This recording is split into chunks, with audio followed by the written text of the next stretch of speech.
leave you incognito to show yourself latest when you want to ask a question. To all those new to our masterclass format, we run these exclusively for our high-rise community, where we invite sales experts like Nikki today to speak on a topic that they feel passionate about, or where they just feel that they want to share something with soon-to-be SDRs. Today, we're really excited to have you, Nikki, as our co-host. You're currently co-founder at SDR Defenders, head of growth at Cultural Perspective, and you're going to speak to us on how to leverage personal brand for sales success. I'll do a more proper introduction in a minute. Before, I want to say thanks a lot, Nikki, for joining. Very excited to have you today, and a big, warm welcome. Thank you. Thank you so much. And now, before I give it over to you, again, right, you determine the format, Nikki, whatever you want to do, engage folks as much as you do, or as little as you want to do. I want to do a proper introduction for everyone else for some context, and also on how I found you and reached out to you, which was via, surprise, surprise, social. So Nikki, I already shared in the invite, is an award-winning expert on B2B revenue growth and sales culture. She has been recognized as a 2020 LinkedIn top sales voice and has been featured in many outlets like Crunchbase, Business Insider, and countless others. She's helping SDRs, so like yourselves, succeed through SDR Defenders, which is also, from what I know, a successfully acquired company that you co-founded. Interesting for all of you that you, Nikki, transitioned into B2B tech from car sales, actually, in 2015, and today you're head of sales. So we're very curious on how you got from there to being in B2B tech today, as many in the call today are actually career changers. So very, very looking forward to what you have to say. Over to you. Thank you so much. I get really excited about speaking to groups like this because, as Dominic sort of alluded to, I was pretty much a career changer as well. The only other profession that I had any experience in, well, there were two. There was education, which is something that I did as a hobby and as work study when I was in college. And then broadcasting, journalism. So those are two things that I thought I was going to pursue, but like so many communication majors across the world, I ended up in sales. I won't belabor the issue of introducing myself because Dominic did such a wonderful job. But I do want you to know, sort of like he mentioned, why we're talking. And it isn't just because of the things that I've accomplished and any credibility there. Yes, that exists, but it's because it really is, if I had to do over, this is the one thing that I would have really paid more attention to at the beginning of my career. In fact, most of the folks who I know now who are sales leaders, that's one of the things they say as well, is I wish I had started sooner. And that's because it just makes the path far simpler. And so here, what we'll go over today is we'll go over 4 things related to this. We'll talk about some of the stats that bear out how important it is to have a personal brand as a salesperson. We'll look at some examples. We'll talk about the first few steps to get started. Is that 4? No and then there'll be questions. There'll be time for questions at the end. So I'll just jump right into it and start with the stats. Oh, I also want to let you guys know, because I'm so passionate about this stuff, I can tend to speak very quickly and sometimes forget to like pause and ask and let you all ask questions section by section. So just interrupt me. There's the hand raise function in here. I'll be able to see that. Or, put it in the chat. I can't promise I'll see it right away in the chat because I'm just not very good at like looking at the screen and looking at the chat at the same time. At any rate, there will not be slides. I have an aversion to slides. I'm not that kind of salesperson slash marketer. I don't have the design skills. So I will be sharing my screen from time to time to show you these examples, but I won't bore you by reading a bunch of slides out loud to you. And all right. No worries, I'll help you moderate, okay? So for anyone that has questions, shoot them at me if you don't want to share them publicly. Otherwise, put them in the chat and I'll read them out to you, Nikki, okay? Yes, and again, those are welcome throughout the conversation.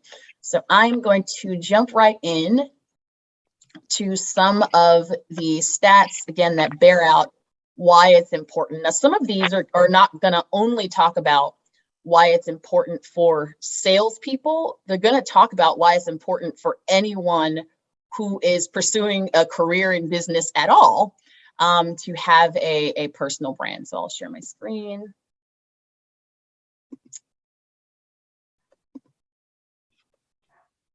Okay. So, and like I said, y'all, it ain't cute. It's just a Google Doc. But you'll see here, right? This very first one, actually, for me, that's kind of the mic drop, right? The success of this, marketing, or I'm sorry, the success of personal brand in sales, it comes from the fact that folks trust what people who work at a company have to say about that product. So in a sort of awareness function, right, you have the opportunity to create a groundswell for your organization that can make it much easier to attract folks to you, right? In fact, that's the way that I think about personal brand. It's the difference between chasing leads, which is sadly how a lot of folks do the work of being an SDR day to day. And personal brand takes you into the realm of attracting leaders, which is where the sales profession is going, right? I mean, numbers say that by 2025, right, some 80% of the sales process is going to be completed online, right? And that makes sense because right now, in terms of these numbers that we're looking at, that amount of research is already done. So consider, right, you've sent and if I need to back up, because I know you guys are soon to be SDRs, so I might be talking about things that only happen once you're in the seat, so let me know. But say you are an SDR and you've sent me an email. You'd like to sell something to me. And, maybe I look at it, but I don't necessarily respond, but I see at the bottom there in your signature block, right, a link to your LinkedIn. And then I go look at it. And so you've reached out to me about a tool that has to do with, say, HR, right? HR tech, which is what I sell. And on your LinkedIn, I'm seeing things about what a good salesperson you are. I'm seeing things about how great you are at crafting emails that get people to respond. That might give me pause, right? As a buyer, I might feel like, is this a trick? Is this person more concerned with making the sale than they are with making a relationship, than they are with actually helping me move my business forward? And that's one of the first lessons that I actually learned through personal branding and social selling. So I'll pause right there. And I do want to go ahead and get a pulse on folks in the room, as on a scale of 1 to 5, how developed would you say your personal brand is? And that is if we narrow personal brand down to just your presence on LinkedIn. So 1 being not developed at all, 5 being, you feel set up for success, like you can start to now build on it. Don't be shy. I will throw my number in here, right? We'll just put it in the general chat, right? Yep, in the general chat. Perfect. So 5 is high, 1 is low. Yep. So Nikki, that's one question I had before. So when you talk personal brand for sales, you mean exclusively LinkedIn, I suppose, right? I don't mean exclusively. I love this question. I don't mean exclusively LinkedIn. LinkedIn, though, if you're looking to, it does depend on who you sell to, but generally speaking, it is much easier to build an audience, which is the hardest part and the first thing that you really must do in order for it to be effective. LinkedIn is also where folks tend to already be, especially SDRs. You tend to already be there prospecting and doing work. And so already being there in the place where the folks who would buy what you're selling exist. And not only are they there, because sure, those folks are on Instagram, those folks are on Twitter, but they're not necessarily talking about their business goals on Instagram or on Twitter. So LinkedIn, for me, was sort of the first step, and it worked out. Instagram, the reason why I put a 4.5 there in the chat is to your point though, Dominic, right? I'm just now developing Instagram and Twitter, but I am already seeing the value there. So I'm going to take a look here now that you guys have been able to put your numbers in the chat. Yes, Linda, 500 or more connections does help. And I'll tell a quick story here in a second. I'm glad you brought that up on how I increased mine during a really, really difficult time. So we've got some 3s, some 4s, so pretty good actually, right? You guys are off to a good start. So suffice it to say, right?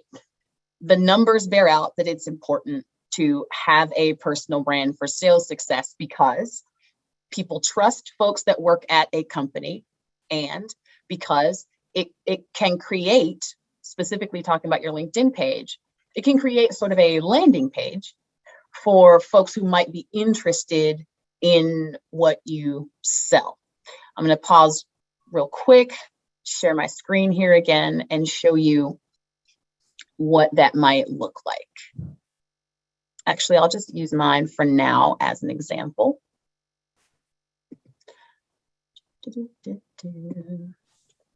I sing little songs to myself when I'm trying to find stuff online. Is it just me? Doubt it. Okay. All right, so I'll before I scroll down and show you the rest of it, I'll talk a little bit about that example I gave earlier, right? About how, I was selling into a given industry, but my LinkedIn or all of my social was so much more about me and my own personal experience as a seller, right? So I talked about, it read more like a resume, which is what a lot of people are doing with their LinkedIn page, right? And if you, by the way, again, if you guys have someone's already shown you this type of thing, I can move forward, but I think it's a good idea for you all to see an example of what I mean. So when it became clear to me that this could be used as a magnet to, as I mentioned before, attract leaders, that's exactly what I did. I started looking at, well, where in this profile can I start to make it look like a landing page? The first thing I did, as you see right here blaring, right, is I decided to be myself. I decided to share like who I really am and what I really care about, so that I can attract folks who are on that same page, and maybe let folks who are not on that same page know that I point them in the right direction, which might not be to my content. I wanted to set expectations very clearly, so that I was building an audience, not just of people from a bunch of different industries that follow anybody, or they themselves are just trying to get a bunch of connections by volume. Rather, I wanted to attract people who cared about the things that I care about, so that that overlap could be an entry point into sales conversations, right? So again, I decided to center my values. I wouldn't worry too much about the image. I don't know that it has to be professional. It's great if that's what you can get. I can tell you, I did this with my Google Pixel phone and my ring light there in my room, much like you see right now. So as we move, progress. Keep going. Okay. So as we move through here, a few other things that I've done. If you're not following hashtags on LinkedIn, as part of your personal brand strategy, I'd ask you to consider it, right? That's what you're seeing here, right?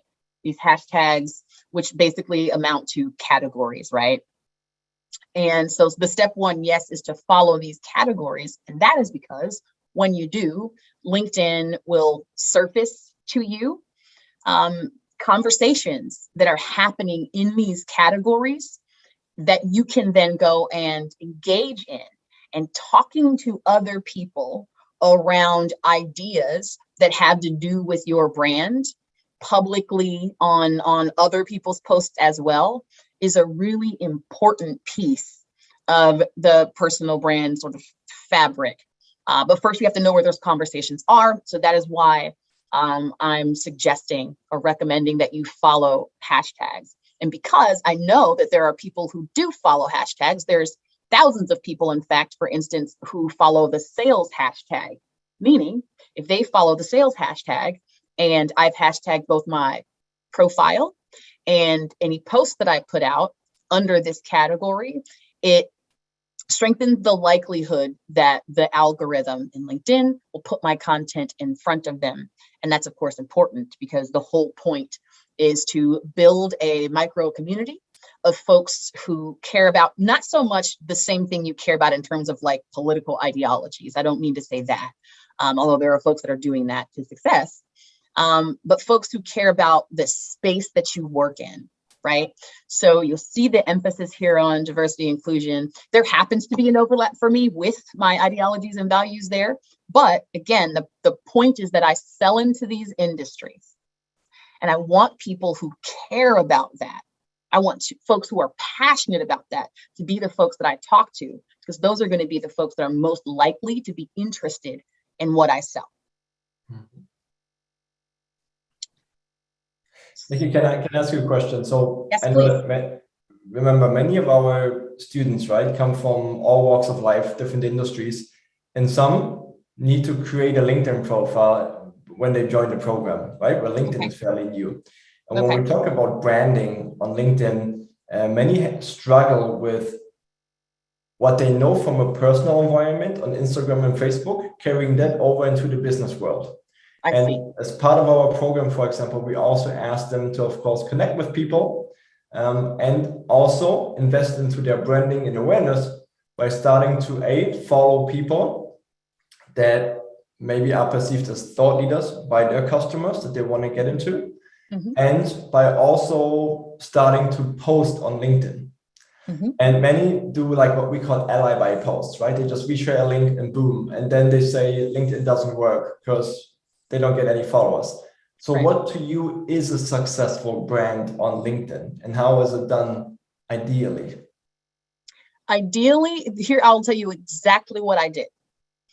I asked 3 friends who were familiar with my content or my presence on LinkedIn or on social. And I just asked them, right, based on what you can learn about me on social platforms or just online period, what would you say your impression is? What are 5 things you come away with that you think are true about me based on what you see? Right? Are there things there that inspire you? Are there things there that make you feel like you learned something? Right? And the feedback that I got was, some of it wasn't pretty, right? The number one, I think, most helpful piece of feedback that I got through that exercise was actually Morgan J Ingram, who, if you're not following, you probably are. I suggest that you do. He said, Nikki, you're really good at promoting other people's accomplishments. You're really supportive of these other folks who are considered thought leaders or who you look up to and respect. But I don't get in an obvious enough way what you're good at, what you care about. And that led me to this exercise that I'll show you. It was figuring out, again, are the things that I'm getting told in this feedback things that I want to be true? If they're not, I need to be more intentional about changing them. And are there things that I would like to be perceived about me that nobody really mentioned in that exercise, right? And then again, now I know where to focus my energy. This here is just asking you to consider an archetype, right? Are you here to inspire people? Are you here to be an expert and teach people some, niche set of skills, right? For example, there are many folks on LinkedIn, particularly in sales, all over social, actually. There's a lot of folks on TikTok doing sales content. And those folks, a lot of the time, do, make a play for the expert category, right? So you'll see folks saying, hey, here's how you, write an email subject line that gets all the replies, or, here's a good cold call opener, right?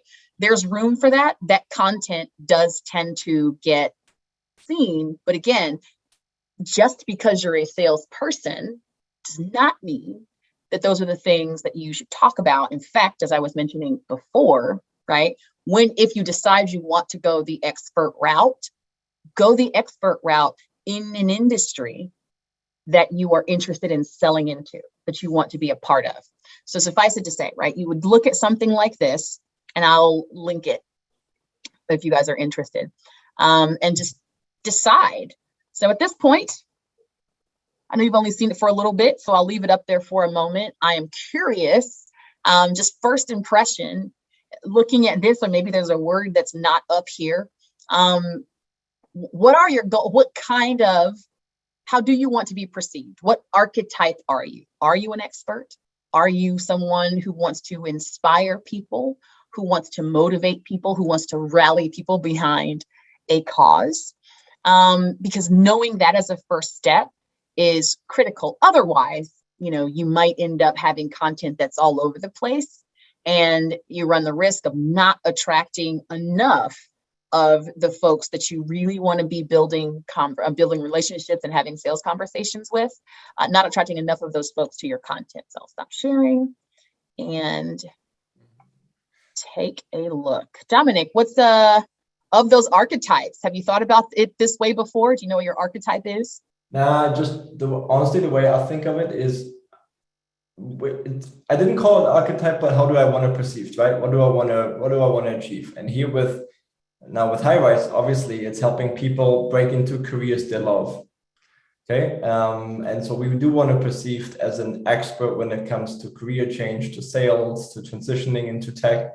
That's how we want to brand ourselves, and how I want to brand ourselves, because that's what I'm very passionate about too.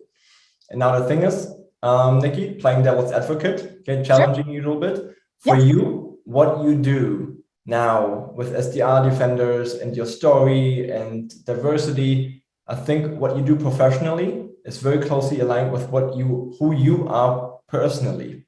Mm-hmm. Now, there will be some out there, and some on this call that say, listen, guys, I'm just a dude that just learned how to be an SDR. I'm some really fun guy or gal, and I just happen to take a job at a tech company being an SDR, where I sell, let's say, I don't know, HR tech, okay? I am just 24 years old, 25. What do I have to add out there? And that's why they're intimidated. What would you recommend someone like that, how to get started on LinkedIn, on starting to build a personal brand? Well, look, nobody starts out as an expert. So maybe that's not where you should start. Where I mentioned Morgan J. Ingram earlier, he's one of my favorite examples because he's kind of the blueprint for this sort of thing. His first job out of college was as an SDR at a company called Terminus, and which they're now a huge B2B tech brand. And he was just a dude who had just got a job as an SDR and was trying to figure things out. And what he did was just document that experience. He started a YouTube channel, which you don't have to do this. I'll tell you the easy way here in a minute. But he decided to start a YouTube channel. It's just him and a little whiteboard. And he was saying, today on these phone calls, people said this to me. And when I responded this way, it fell flat. When I responded this way, it worked out. Hope it's helpful. And then what do you know, right? Again, he was Who did he want to attract? Other folks who were learning the same thing that he was learning. He was doing it to build community in a way that I'm not even sure he knew would be as successful as it was.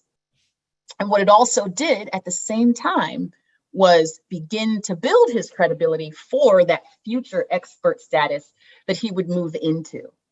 But that is also actually in the infancy of me building brand before I would have ever called it that.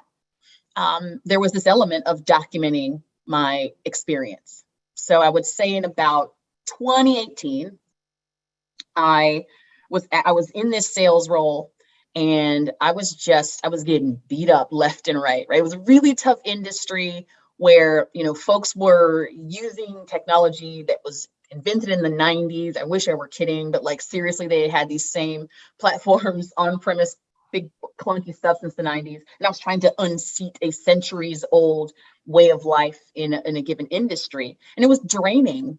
So one morning, before I went into work, I was sitting in my car.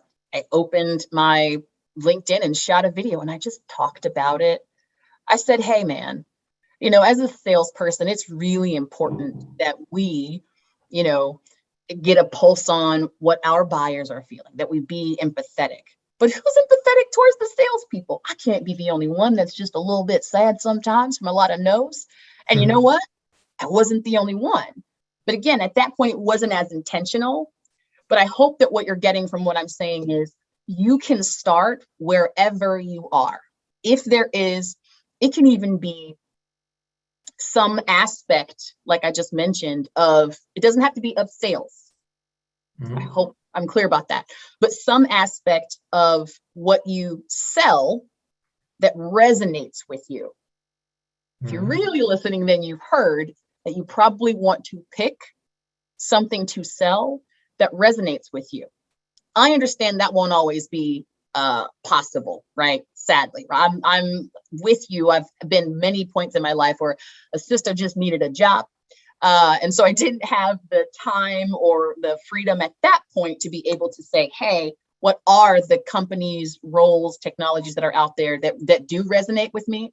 So, don't put, if that piece isn't in place right now, it's okay. But if you're going to be interviewing, I would say don't tell yourself no, and really let yourself dream about what is important to you, what you think you would be excited to talk about on a daily basis. Not necessarily what you'd even be excited to talk about on social on a daily basis. What would you be excited to talk to buyers about on a daily basis? So anyway, that is, for me, those were some of the beginning pieces. Have I answered the question thoroughly enough for you, Dominic? Yeah, that's good. And so again, if I as an SDR, hypothetically, right, let's say I change my jobs, let's say in 10 years, 3 times, and I change from HR tech to fintech, okay, completely different industry. Now, does my marketing completely have to change the way I brand myself? What if one day I posted content on HR tech and I wanted to engage buyers, and then I join a different company and now I'm doing fintech?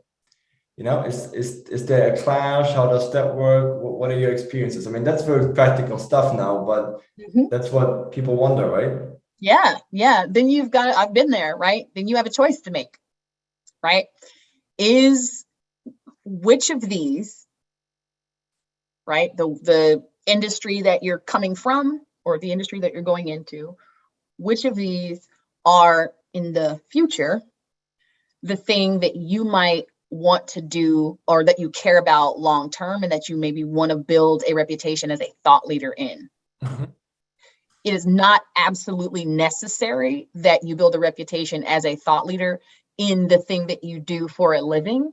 But if you are looking to personal brand as a way to attract leaders in the field that you sell into, as a way to drive inbound interest, then it is important that your content speaks to that. But content does not just have to be things you post on LinkedIn, right? Content can be, once you've done enough of the research, right, and sort of paid your dues in terms of attending, consuming content that is from this industry that you're transitioning into, and you know a little bit of something, you know what you care about, at that point, I think it's okay to shift, but you will need to find some common ground between the two, right? You either make a decision to completely abandon one, right? I sell fintech for a living, but I really, really care about, diversity and inclusion. So I'm going to talk about diversity and inclusion because that's what I want my online brand to be. It doesn't have to be connected, or you can do that vice versa. But the parallel path is the fastest way to sales success. It's also the fastest way to entrepreneurship. It's how I got here, right? So I believe that leads me to the other piece I wanted to show you. Let's find it here. So we've talked about thinking about your archetype. We've talked about why this is important. We've even talked about some of the what this looks like in its infancy. I think the next step that I want to talk to you about is your about section. Have you guys discussed this before? I know you said that step one is for folks to start a LinkedIn channel. Why don't you tell me, if you could, Dominic, how far along this cohort is as far as that's concerned? So, everyone we have on the call is at varying places in the program. Some are just about to start, some have graduated already, that are on the job. But what you should know is that somewhere midway through the program, we're introducing LinkedIn, we're brushing up their profiles, we're going through every section, like the About Me section. So it should be familiar to some, but go straight at it. Yeah. Okay. All right. I just didn't want to bore you if you guys had already gone through this stuff. So your About section, this is really valuable real estate. Actually, you know what? Before we get to that, let's talk about this, right? Because it kind of is how I reconciled what we were just talking about, right? These things I care about and this thing I do for a living. So things I care about: diversity, inclusion, equality, culture, right? Things I do for a living: sales. So I just called it out, right? Meet me at the corner of career and culture. These are the things I care about. I care about career, which for me means sales. I care about culture, which for me means inclusion and belonging. So there, you will see very formulaic, and maybe you guys are teaching this formula for headlines already, Dominic. The I help X industry or persona do X, Y, Z. It is a really good starting point, but now it's starting to blend in. Many people are using that format for their headline, and it matters because, again, like I mentioned, part of this is to go and engage on the posts of thought leaders in your field, right? Or which is presumably where folks that you want to sell to are also going to be engaging. And this is what folks see, right? They're going to see this picture, they're going to see this headline, and they immediately will know what you are about. Can you share your screen, Nikki? Oh, y'all, I thought I was sharing it the whole time. Thank you, Don. No worries, no worries. It didn't need sharing for all of it. Okay, so this is what I mean, right? Meet me at the corner of career and culture. That is something I had to be intentional about because I came up against, again, the same question that you're asking, Dominic, is how to reconcile those two things. So I've called it out here. And then I've reinforced it in my About section. So for me, and again, this is happenstance for me that these two things are connected. In one way, it's happenstance, but in another way, it's not. Another way, it is intentional. I had to think about what is the overlap in these things that I care about, right? And there are a few. I'm calling out here, right, the impact that a sense of belonging can have on sales performance, which is probably the most, salient way that these two things are connected. Mm-hmm. But the other piece, though, is, not necessarily the skill set, but this inspiration piece, right? When you, and many of you will be going into sales environments, a lot of them will be startups.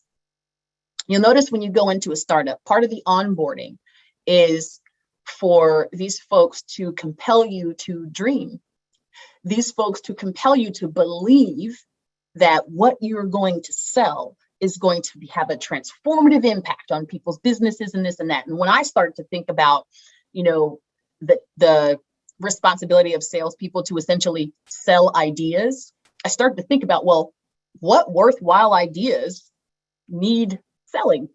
And for me, that means a lot of this culture stuff. So that was, the journey I went through to find that overlap. You will need to do it for yourselves. And I encourage you, again, to let that be reflected in as obvious a way as possible in your headline and in your about section. So again, this is my stuff here. And I know you said you guys are going to go through these sections. I'll go back up here. I don't really worry too much about this. I will tell you that, as you see here in mine, like, I take a storytelling approach to these blurbs. It's sort of a pattern interrupt. People expect bullet pointed resume type stuff here, but at that point, what's the point of a resume if you have that on both? Some of them do have, you click into it, and some of them do have actual bullet points. But the point here is for folks. So let's say this was, because this is one of my jobs, but let's say that this was the company where I'm head of sales is a company called Inclusive, and we sell a product that helps folks drive culture with conversations. So if that company was here and then the blurb here was just talking about, I increased our email reply rates by this much, I increased revenue by this much, that will not resonate with some, chief diversity officer who might have wanted to work with me, but now doesn't really see, what I'm saying is important to me, doesn't really jive here in this section. So what I would do instead is, again, just talk about why you are at this place. Like, why is it important to you to be a part of this industry? Because again, the way that we're looking at this, I know that even right now, you may be looking at your LinkedIn page as, for employers to look at. So that's where you might see the value in putting those bullet points in there about your accomplishments. But increasingly, because so many of those things are table stakes, the differentiator will be, how is this person at telling stories around their experience?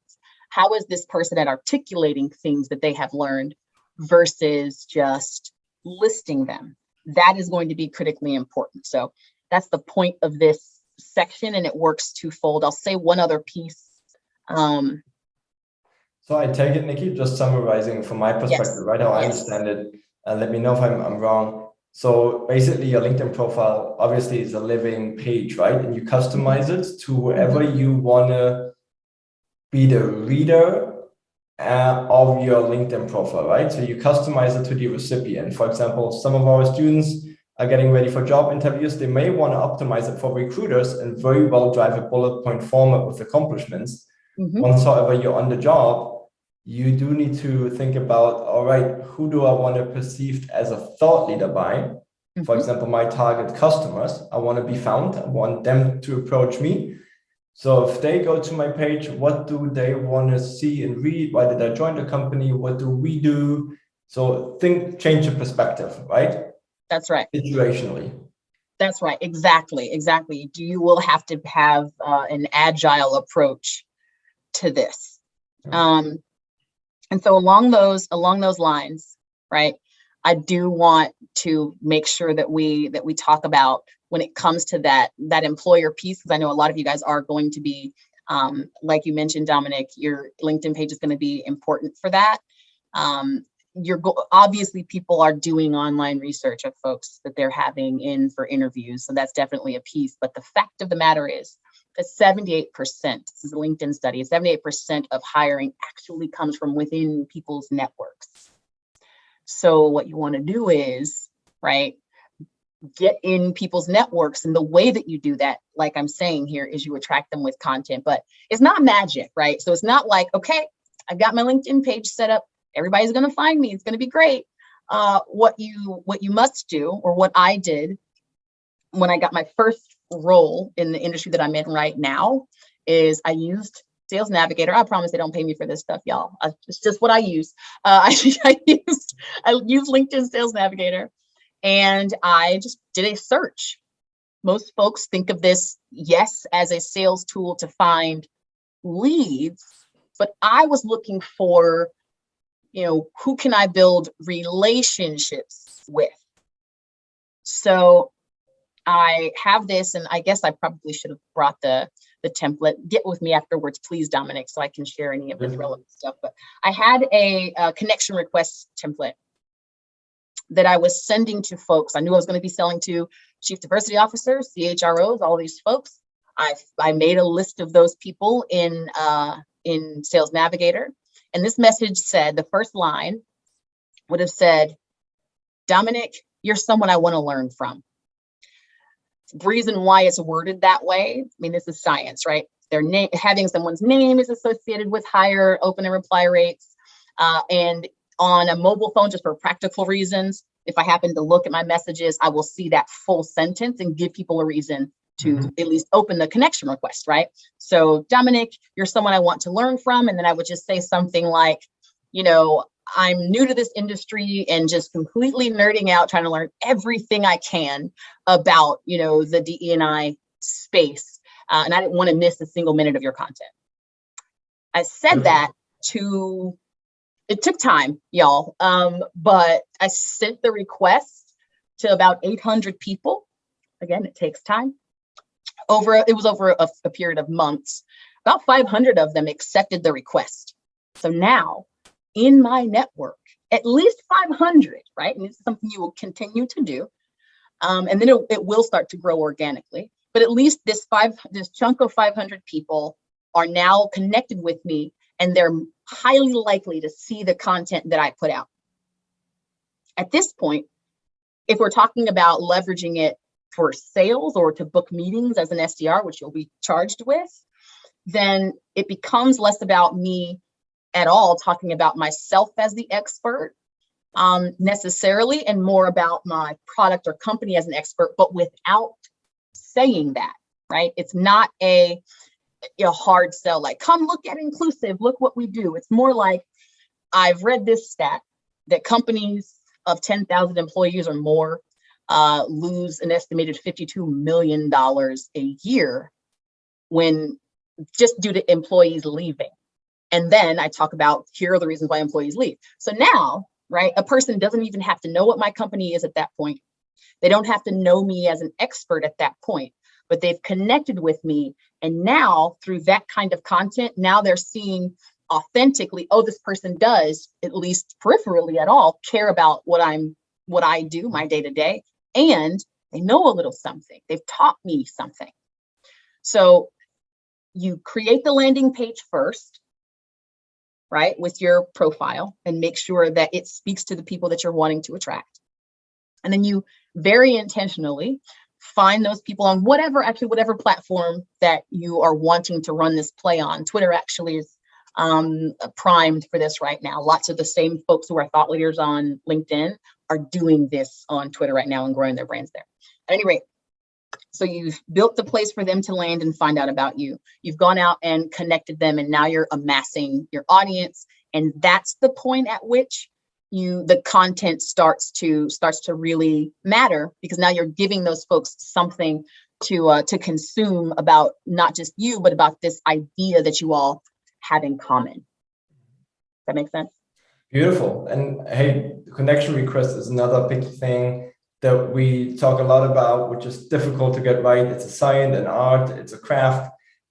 Showing sincere interest in the person. Yet again, if you do that, like, hey, you're somebody I want to learn from. Beautiful if it comes sincerely.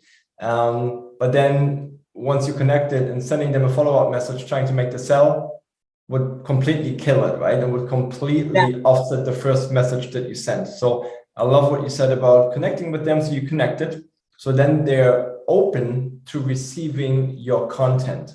So it's a mid to long-term play and not a short-term, like you immediately want to make the sell, right? Right. Oh, and again, it doesn't have to be that long-term. I think folks hear long-term and they think, oh, it's going to take months.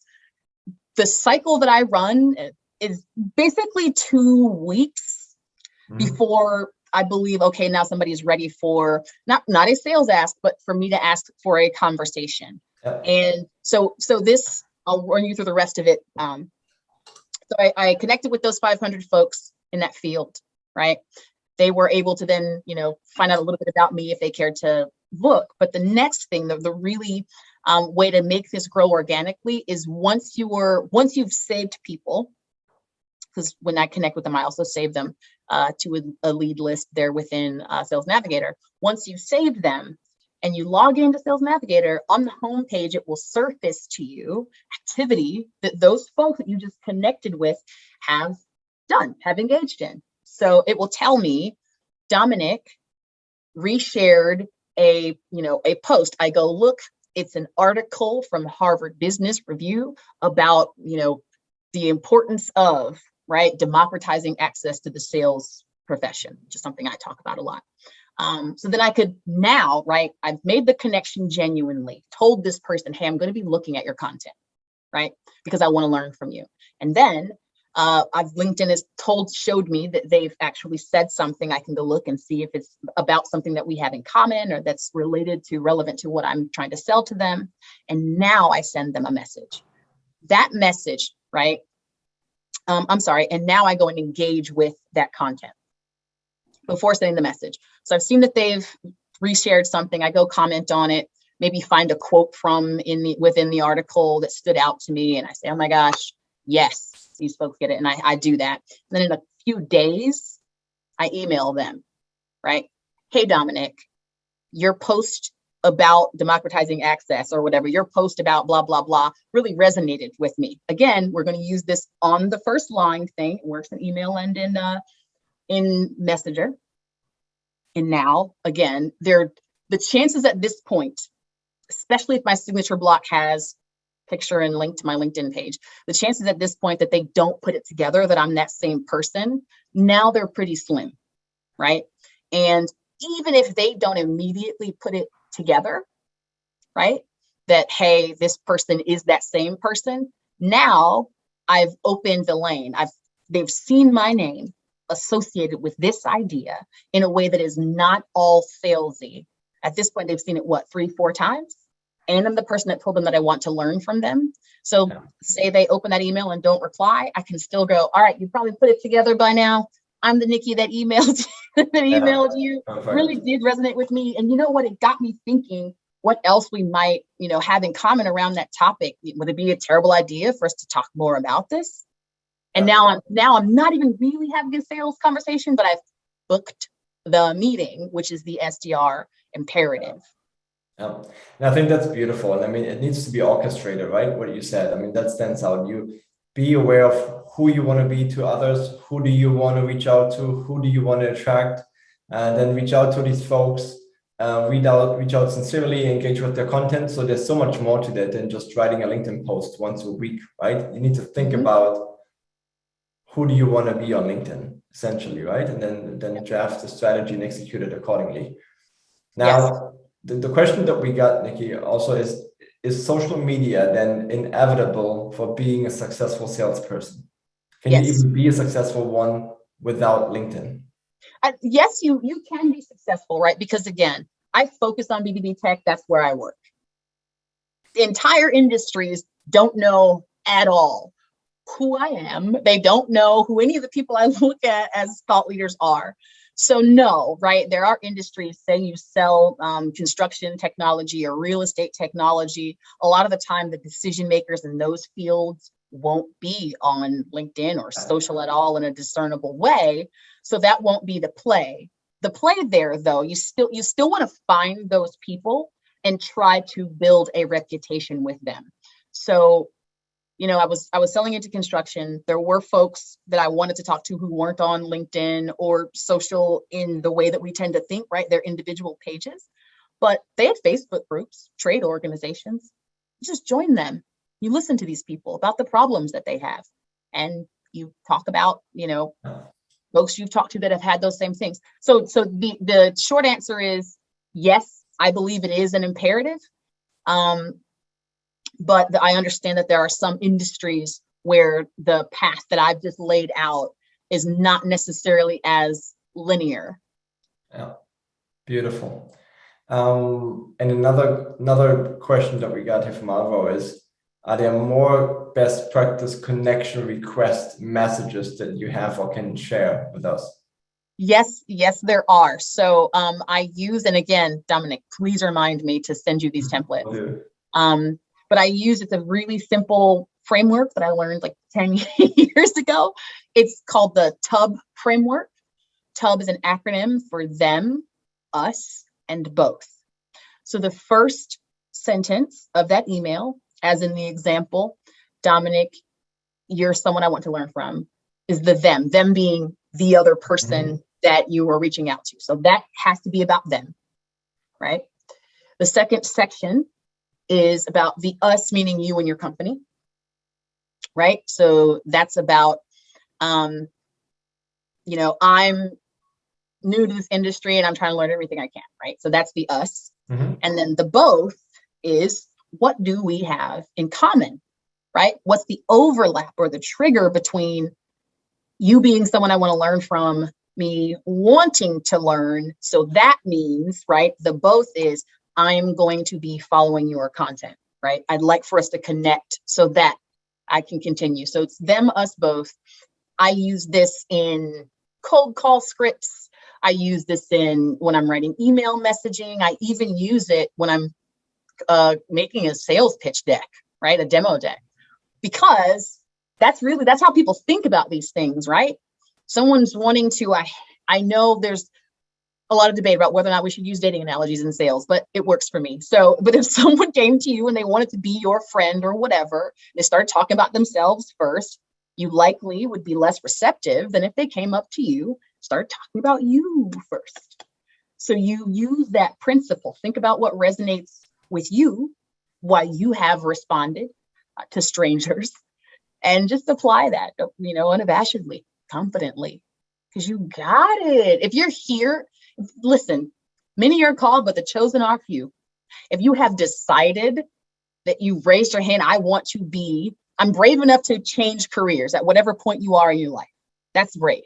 Like, be excited about that. And the career that I've chosen is sales. Be excited about that. And the position that I've chosen is a sales development rep, right? Which many agree, myself included, can be one of the toughest jobs in all of sales. If you're doing all of those things, don't worry about not being insecure. Don't worry about not having the confidence. That will come. That's actually what you're building in this role. So get excited about it. Really let yourself think about what you want to project. Don't really obviously professionalism is important, but besides that, don't filter that. Don't feel like you have to mold that. Just because of the demographics of this profession, most of the people that taught me things, right, in sales were white dudes, right? I can't sell that way because the world is going to engage with and respond to me in a very different way than it might respond to a mentor of mine. And if I kept trying, which I did for a long time, you guys, up until 2-3 years ago, if I kept trying to speak in a way that they would, or present ideas in a way that they would, it wouldn't ring true. I wouldn't be comfortable, confident, or happy doing it. So it wouldn't be effective. It wasn't until I decided, hey, I know my name says Nikki Ivey on LinkedIn, but Nikki is actually short for Shanique. Well, I'm going to throw it on up there. I know sometimes I make efforts not to change my wig so frequently because it confuses people, but I'm going to do it because that's fun for me, right? I don't make any bones about it. Like wigs, words, and women in charge. If that's you, it says so on my Twitter, by the way. If that's you, if that's the stuff you like, put that out there. That's the whole point of this. Sure, I can help you. Anyone can help you with the X's and O's of it. Yeah. But the part that's down to you is, accepting yourself for who you are and excitedly applying that to whatever your role is. Beautiful. Love it. Thanks a lot. And I think the top will take you away with us, all of us. Now, last thing I want to ask you, Nikki, what's one thing that you would recommend for all of us being on the call to do as a little homework to start their personal branding? What should we start with? Definitely start with the exercise of asking folks who know you or are acquainted with you online, how you show up. Ask them, what impressions are you getting? Because that's for me, that was the first step to again, understanding what I need to be more obvious about in terms of my personal brand. So I would start there. After you've done that, pick an archetype. Doesn't have to be one that was listed on the graphic that I showed, but decide, am I here to inspire? Am I here to educate? Am I here to do more than one of those things, but in buckets or in a way that overlaps? And that's the first place to start. And then you can go connect with 500 people in the field that you want to work in. Beautiful. Perfect. So, hey, loved it a lot. I don't know, we have 2 more minutes. Anything you want to share, feel free to. Otherwise, I think we covered all the questions that I wanted to ask and that came up during your talk, and the ones that everyone else asked. So from our side, nothing else, unless there's something else that you want to share. No, I'm just going to really quick. I mean, I know you guys could find me, but I'm just going to drop my LinkedIn here in the chat. And I want to know you. I want to be a resource to you. So reach out to me with questions, especially if they're follow-ups to this. I love this stuff. I believe in this profession. So you're not bothering me at all. If you had, Great. Questions about your page and stuff. So. Everyone pick her up on it. Please take that offer as much as you can. So I also want to thank you, right, on behalf of the whole community, Nikki, all of us. I'll follow up with you to share your connection request messages and best practices. And again, thanks a lot. Loved everything of it, and hope to see you again soon in some capacity or the other. Yeah, of course. Thanks for having me. Good luck, everyone. Bye-bye. Talk to you soon.